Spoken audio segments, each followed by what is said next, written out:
Today, you're allowed freedom of speech in some measure online. You can say what you want, and the worst case that you'll get is you're going to get kicked off of YouTube, you're going to get kicked off of Twitter, you're going to get deplatformed, right? This is a big level of interference, but it's happening from the efforts of private companies rather than governments. Now, when it comes to trade, we can't do the same thing where we send money. We can't trade, we can't exchange, we can't interact with each other in the same way. And this is what I think, for me, is the most interesting point about Bitcoin. And I've said this before.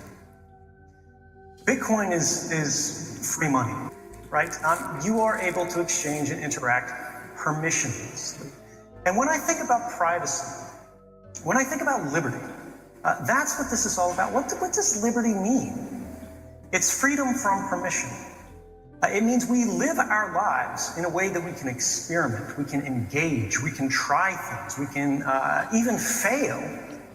And we don't have to get, a permission slip from the principal's office. We're not watched, we're not recorded. And because of this, our mistakes don't haunt us.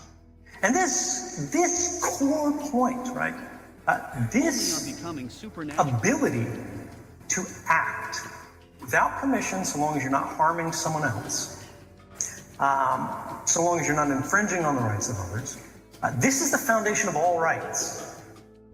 When you talk about due process, when you talk about freedom of speech, when you talk about freedom of religion, whatever you have, right? The right to a fair trial, the reason we have these rights, what they are recognizing, what they're codifying, is a right to the self, right?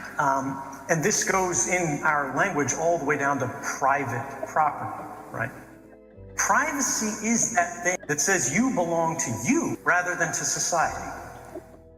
And what I fear is that over the last decades, as technology has changed the world in ways that make monitoring people and peoples at scale, right? Populations seeing everything that's going on in new ways and deeper ways, right?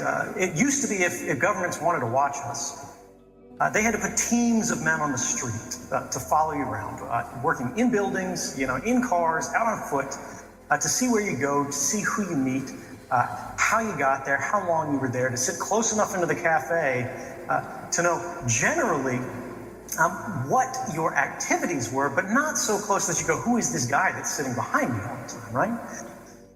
Now, all of this happens with devices that we ourselves paid for, right? Whether it's your home internet connection, whether it's the phone that's in your pocket right now, we are padding out a permanent record of every private life. And once we do that, privacy stops being the status quo, right? Liberty stops being the natural state of things.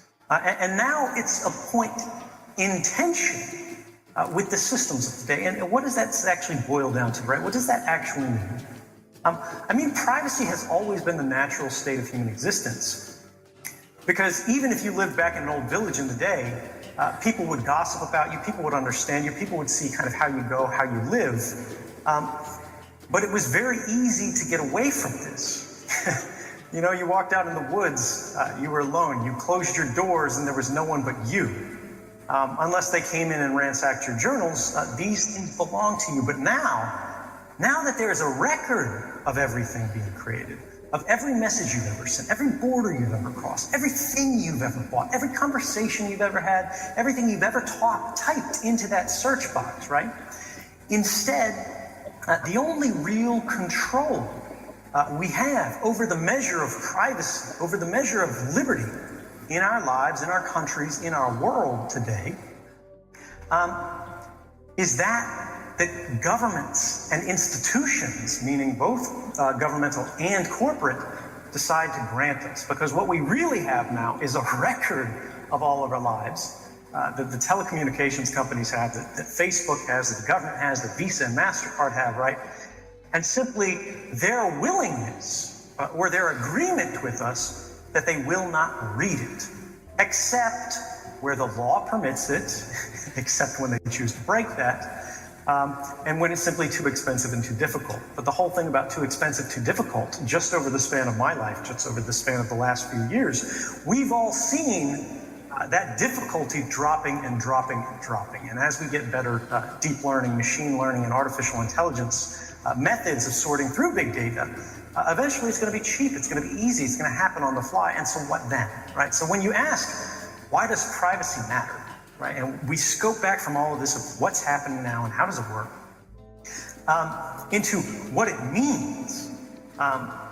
Surveillance, everybody thinks about 2013 and why I came forward, and they think surveillance. 2013 wasn't about surveillance.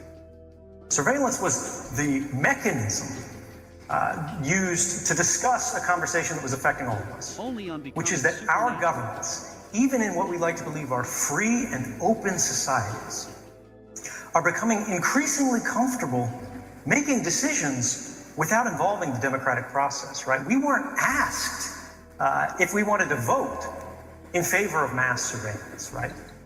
They simply didn't, right? We weren't asked. The courts weren't even allowed to consider if these systems were constitutional. Every time someone got evidence that they were spied on over these, and this has been happening back to 2004, right before 2013 came forward, there were indications that this system had been built and that it was operating unlawfully. And we got some of the biggest NGOs in the United States who challenged it.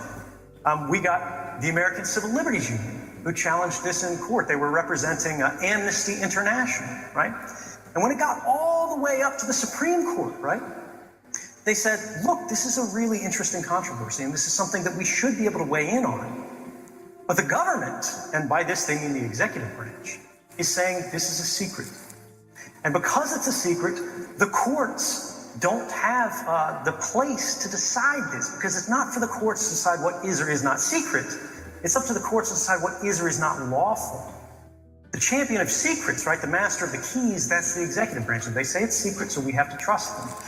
But that puts society in a position where we have to trust the executive.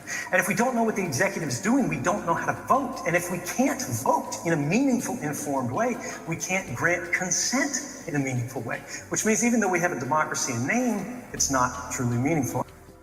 Is without privacy, we have no power. Because it's privacy that gives us agency. It's privacy, that right to the self, that allows us to come up with that original idea. That could be a bad idea, that could be one we're criticized for, that could get, us disowned by our friends or our community or society, right? But then once we have that idea, we can share it with people that we do trust and go, is this a good idea? What do you think about this? And they can sharpen that idea, they can challenge us, they can argue with us, and then we share it again, and we share it again, and step by step it goes more broadly out into the world. And once it's gone these extra steps, right? Suddenly you no longer have a person talking about this. You no longer have a table talking about this. You have a city talking about it, and then you have a country talking about it, and then you have the whole world talking about it. And that is the origin of progress. Without privacy, we don't have progress. Without privacy, we don't have any meaning in the rest of our rights. Because what is a right?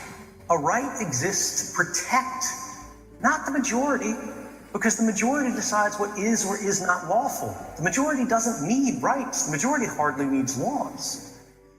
Rights exist to protect the minority against the majority. Well, right now, again, the panelists we just had, anybody who's worked in the cryptocurrency space, on the institutional side, can tell you that the first thing government goes after is privacy. Right? What they go is, all right, you can have your magic internet money. You can do whatever you want. As long as it fits our status quo, right? You might be a square peg, but you're going to have to find a way to shave enough off of your system to fit into our round hole. And the problem is the thing that they've been shaving off of Bitcoin, and the thing that they've been shaving off of all of these institutions that are involved in this space, are the protections for the people who are using them, right? They are shaving off the digital equivalent of our rights, right? Our freedom from unreasonable search, seizure, interference in our private interactions. And this is what I think is the most important thing that Bitcoin is missing right now, right? All the Bitcoin developers, you hear them talking about it. We've had panels, I think yesterday at your conference actually, where they talk about the privacy problem and where it's going. Help by spreading this message. Share with your friends, leave a like and subscribe if you haven't done so already. Turn on notifications to stay updated.